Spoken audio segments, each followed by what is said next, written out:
baby. Another edition of Ultraviolent Radio.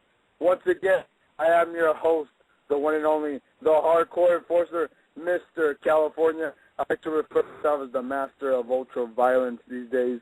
And, of course, we talk. This show is all about ultraviolence, extreme deathmatch, blood and guts.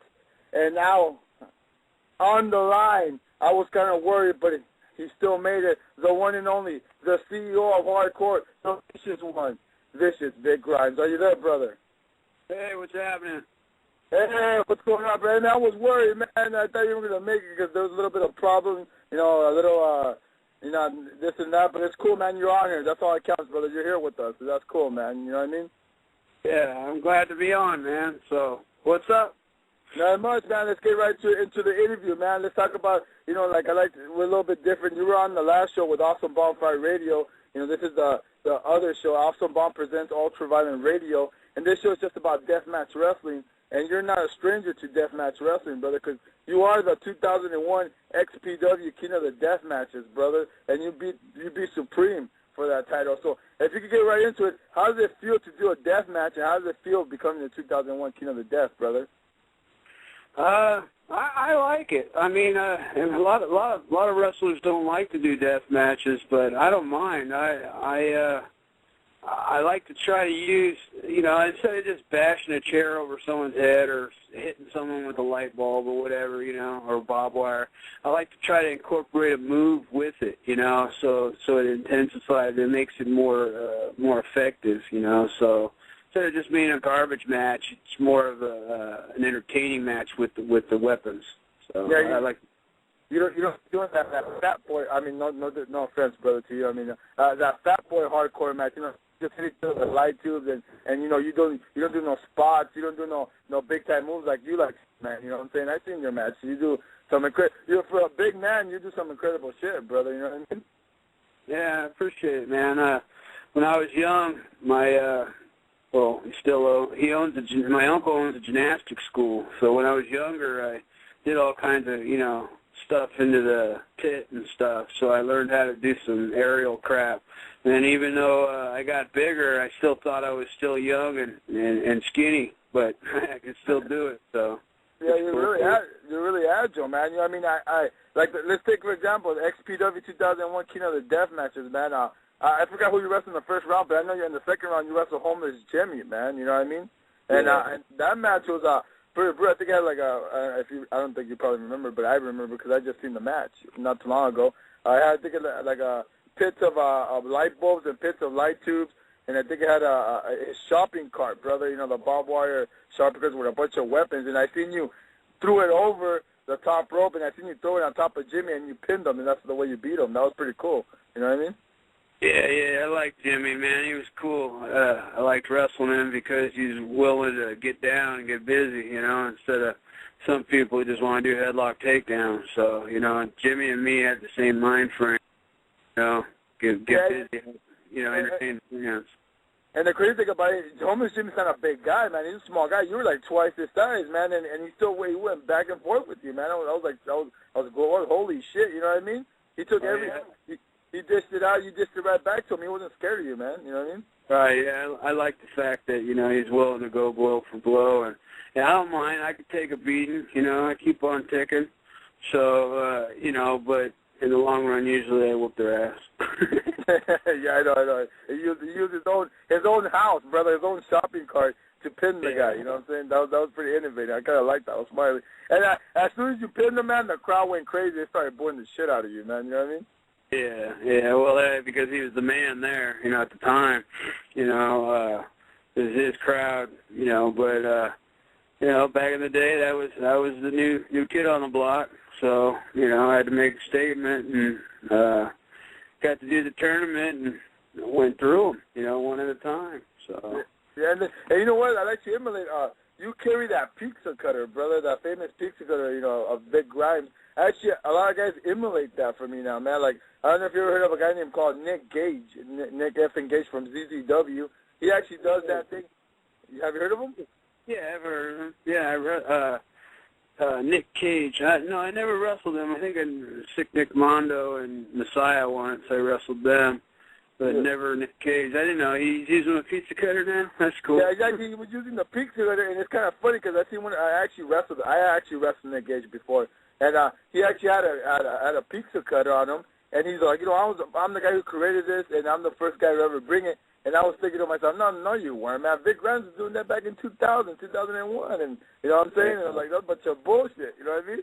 I even got one that is like a Freddy Krueger one where it has five blades. It goes from one blade to 5 blades, and when you pull it apart, it's a custom one I used on New Jack at, I think it was at the Free Fall one where we did that fall. Oh, yeah, I actually seen that. I seen that in person when you brought it out. Yeah, I think I did use that at that time. Yeah. Yeah, okay. Changing subject now. Let's go on to the Exploding Deathmatch, man. The first time ever. It's only been done in Japan, brother. And I think DCW did wannabe kind of, but you guys actually are the first one to ever do it out here in the Pico Rivera Sports Arena. You and Supreme, man. How do you feel about that, man? Can you tell me a little bit about it?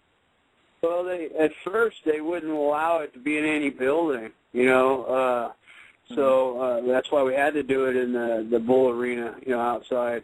It was cool. It was, the show went on forever. It was like we didn't even get on till like 2 in the morning or something. It was crazy.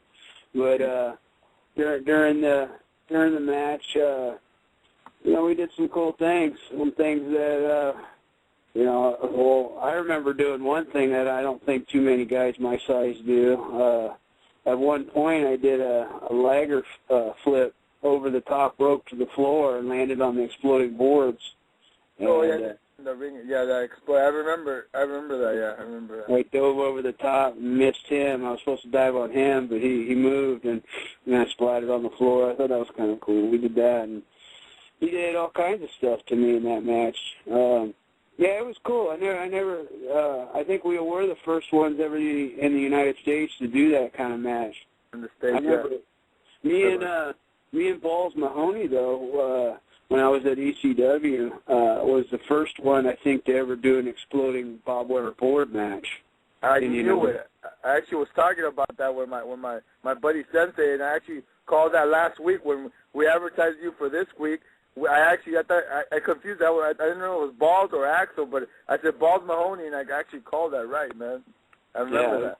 It was Balls. It was in his hometown, actually, in New Jersey. I forgot the name of the town, but we were actually main event for that night. It was pretty cool because I don't think I ever main evented in ECW on my own without the guys. Without the Baldies, and the rest of the Baldies. Yeah. So going back to XPW, brother, the days, who came up with the idea? Was it Rob Black, Kevin Clown with the Exploring Deathmatch? And when they came up to you and asked you about it, did you hesitate, or right away you jumped on it? No. I think it was Supreme. Me and Supreme have the same sick mind, basically. We just want to try to one-up each other all the time and do some things. But I think it was Supreme that shot at me. Of course, Rob Black was the final say in anything, but I always wanted to try to one-up it, I mean, let's do this, let's set the ring on fire, let's do, something crazy, and then he shot me down a lot of times because he's like, you're an idiot, but I just wanted to make it exciting, Yeah, I'm willing to do pretty much anything, Yeah, you're fearless, brother. You do anything. That's what I like about you, man. Actually, I used to see you. I know you've been in the business longer, and I actually seen you when I was coming up as a young student, brother, and I've been doing it for a while now.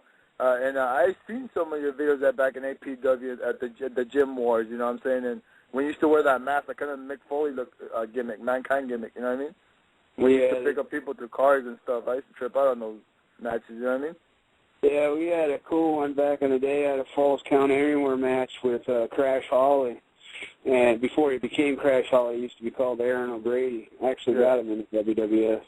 But we had a Falls Count Anywhere match at one time, and we fought outside, and we stopped traffic, and the car stopped right in front of us, and he pulled the guy out of the car and ran me down with the car. I don't know if you ever saw that on video.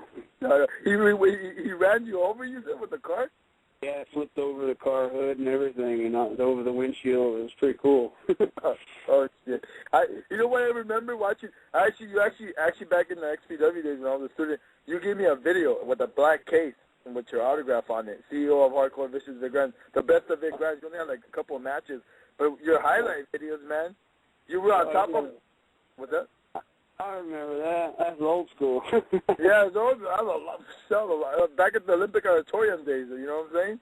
Back in the day. That actually had my WWF tryout match on it, too, somewhere on there. Yeah, it did. I seen it. And fucking, I remember watching the highlight videos, and you were on top of a fucking, like, was it like a fucking, a garage or something? And you literally, like, jumped up through a table on somewhere. I forget what it was. I think it was Crash Hall. I don't know what it was. That was crazy, man. I was like, what the fuck? Yeah, we did, it was in a warehouse. And you know how they have those roll-up doors that come down?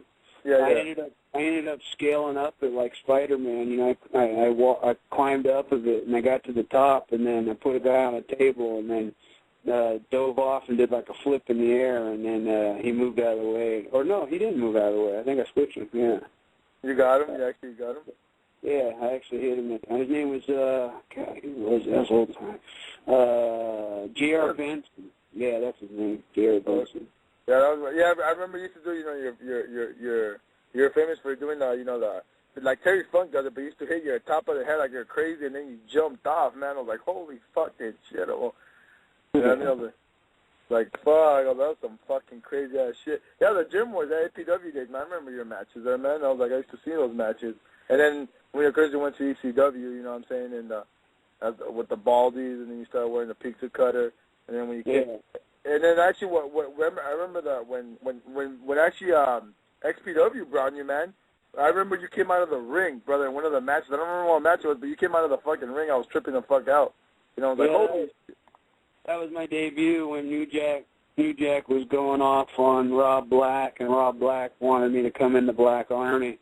And so I hid underneath the ring and then came through it and snuck up on New Jack and blasted him with a guitar. Yeah. That was my debut. Yeah, and after that you started doing, I think after that you were right away into the King of the Deathmatches, weren't you? They put you in? Yeah, we went into that with me and Supreme. Well, Supreme was the final outcome, but, man, I loved working him. We went back and forth. I mean, even, I don't know if you remember that one match we had where it was on Halloween. I think, no, that was the Exploding match. Yeah, that was Halloween Hell or something like that, wasn't it? Hit me in the head with a pumpkin. You remember that? Yeah, I remember that, man. I remember that. There was one charge where I went to clothesline me, and I ducked it, and I think I did like a rock bottom into the barbed wire board. Yeah. When we finally fell down into the barbed wire, the concussion bomb, they had like C4 on the side. It blew up, and it actually blew a chunk of my arm. That was gross. It was all bloody and shredded. And I actually for at the end of that match, for like a week and a half later, I had a concussion that just kept going and going. And I thought, honestly, I messed up my brain where I was mush. You know, I kind of like Muhammad Ali myself or something, man. Exactly. But it was funny, too. I remember pulling over on the side of the road, and I called my wife, and I said, babe, I got my brain back. And she started laughing because you never had a brain. So, hey, Vic, so you were saying you had a chunk of your arm missing? Holy, I kind of remember that, but not really a chunk of your arm. That's crazy, man. Yeah, it was all sliced up from the bomb that went off of my arm. You know, it burnt it, and then, I also went through, like, in that match, there was a tub of fluorescent tubes that I think he German suplexed me into or something like that. I also remember at the Pico Sports Arena, man, when you wrestled the wannabe Tool, where it was the wall, but he was snuffed, remember? And he gave you like a big hip toss on light tubes, man. That was pretty sick, too. Yeah, I remember that. And then I think at the end of that match, I ended up doing what do you call that move? It was with J.R. Benson, his manager, off the second rope. I did some, I called it a certain move, but I think what's-his-name stole the move from me and called it something else. The Abyss? No, the guy, in TNA.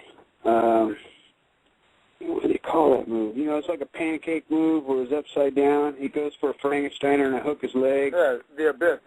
Yeah, like it was like kind of like a torture rack, and then you sit down with it. No, that was my old move back in the day. Abyss stole that from me. No, this one was where he went for a Frankensteiner and he goes through my legs and then. AJ Styles, the Styles Clash, Clash. That's what he called it. Yeah, I did that back in 2000, but you know, he made it. Once you do a move, man, it goes on TV. You know, it's yours, and you know, I mean, they don't care. You know, they the guy said, you know, he said that it was his pizza cutter idea. Well, go to tapes, man. I got tapes go all the way back. Seriously, but the thing is, brother, that's what they do. These guys, they look at tapes and they steal it, and then they say they made it because it's old school. People don't remember. People think they don't remember it no more, but actually, I remember it. And if you're a diehard fan, you'll remember it. You know what I mean? Yeah, like Jason Styles. I mean, I'm not gonna knock him. He's an awesome wrestler. But back in the day in APW, he used to come to our shows all the time, and he worked our shows, so he might have seen a couple of my moves, you know. But, you know, I think it's flattery, you know, truthfully. I mean, other people doing, like when Abyss did it, I was kind of like going, yeah, that's mobile and buried in the basement. That's what we used to call it. You know? Really quick, Vic, because we have a couple of minutes left, but what's the most sickest injury you ever had in your career, brother, in a death match, you know what I mean? Why? I've never had an injury. Come on. No, I'm serious. I would say probably the sickest bump I ever took was, well, there's two of them. One was during a match with Michael Modest. I don't know if you ever heard of his name. Oh, of course I know Michael Modest. Really, I met him before several times. Okay, one match we had, we were running around a warehouse, and I ended up kicking a door off the hinge, and I was swinging the door at the guy. And he ends up putting the door, eventually he blocked it or something. He put the door on the apron and hanging off to the side, and he T-bone suplexed me off the apron through the door. And when I flipped over, at an angle, the doorknob stuck in my ribs. Oh, man. Yeah, that took the air out of me. It hurt pretty bad.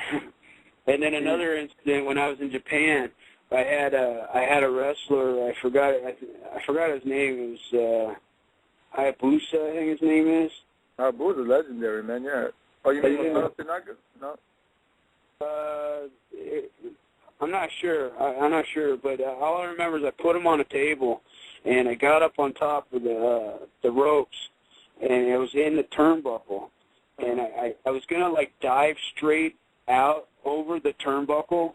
Yeah. And do like a flip dive, but for some reason I lost my balance and I turned around, and I ended up I did like a moonsault with a twist over the pole, and then he never moved, and I splatted him on the table, and the table didn't break because Japan tables are kind of like really hardcore with rebar and stuff in them, you know.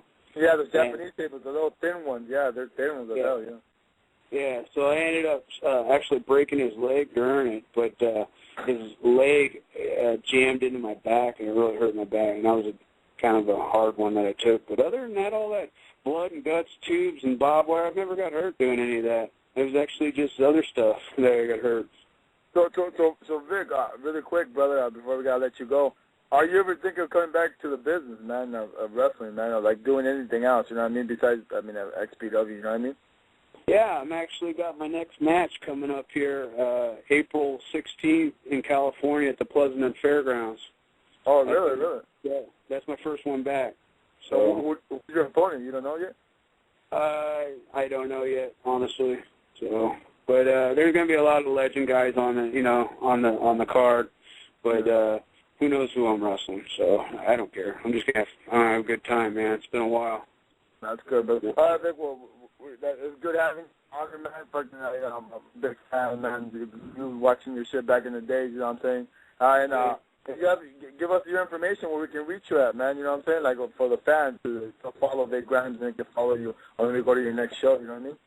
Yeah, you can look me up on Facebook, Vic Grimes. So it's all posted on there. You there?